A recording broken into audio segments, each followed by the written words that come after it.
Here's a comparison between Hume band and Amazfit Helio. Hume band is good for tracking your emotional distress or emotional health. It can actually track on how your emotion actually goes with the activity that you're currently doing.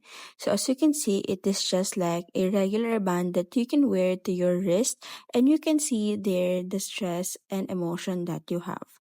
On the other hand, a Amazfit is just like a walk band. The difference here is that Helio's strap is built for those who train hard and recover smarter and designed for precision, endurance, and everyday versatility. So this is actually good for those people who are working out and do a lot of activities on their end. Now here is a table for a concise comparison between the Hume and the Helio strap or the Amazfit band. So let's start first with the Hume.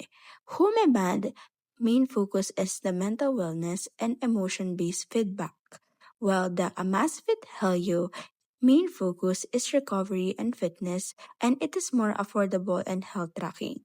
So if you're looking for affordable band, go for Helio. If you're looking for a mental wellness tracker, go for Hume.